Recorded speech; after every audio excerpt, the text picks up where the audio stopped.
Votre histoire du monde à présent, Anthony Bélanger. Vous nous emmenez en Ukraine admirer les œuvres de Banksy. Oui, Banksy, ses œuvres apparaissent, vous savez, sur les murs des villes du monde entier. La France, à elle seule, en compte 12 de ces chefs-d'œuvre qui comportent souvent un message militant, dont notamment 4 à Calais en hommage aux migrants qui rêvent de rejoindre la Grande-Bretagne. Eh bien, l'Ukraine, elle, en possède 7, tous peints à Kiev ou dans sa banlieue et surtout dans les mois qui ont suivi l'invasion du pays par la Russie.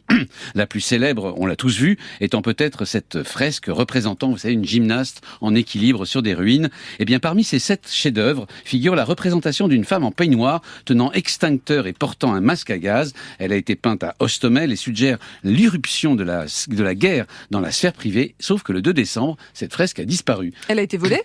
Elle a retiré plutôt. Un artiste performeur ukrainien qui s'appelle Serhiy Dovy l'a enlevée avec un groupe d'amis. Il l'a découpée, cette fresque grandeur nature, en profitant du fait qu'elle était peinte sur un mur en ruine. Il a surtout documenté l'ensemble de ce qu'il appelle une contre-performance à l'aide de vidéos postées ensuite sur Internet. Son argument est que le mur sur lequel était peint l'œuvre de Banksy devait être détruit et qu'il fallait donc intervenir. Par ailleurs, ajoute-t-il, cette œuvre est peinte en extérieur et appartient donc à tout le monde. Enfin, il n'avait absolument pas l'intention de se l'approprier, mais bien de la vendre aux enchères au profit de l'armée ukrainienne. Et qu'en pensent les autorités ukrainiennes ? Du mal. C'est d'ailleurs pour cela que je vous en parle aujourd'hui. On a appris hier qu'elles avaient récupéré cette découpe sauvage en perquisitionnant chez Serhiy Dovy et avaient en plus inculpé l'article de vandalisme et d'atteinte à la propriété privée. En fait, cette fresque a vocation à terme à entrer dans les collections d'un futur musée mémorial qui sera construit à l'issue de cette guerre. Par ailleurs, si le but était humanitaire, eh bien Kiev ajoute que Banksy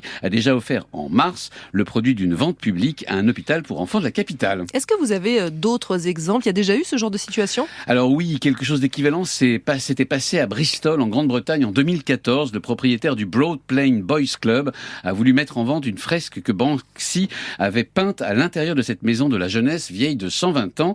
La ville de Bristol s'y était opposée, jugeant que cette œuvre représentant un couple enlacé mais consultant chacun leur téléphone lui appartenait. Banksy avait alors défendu le club qui avait obtenu gain de cause et ainsi pu récupérer l'équivalent de 500 000 €. La fresque ukrainienne, elle, a été évaluée à 1 million d'euros et comme un fait exprès, Banksy a fait savoir hier qu'il allait vendre 50 impressions certifiées au profit de l'Ukraine.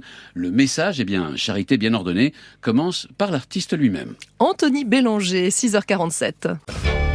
France Inter.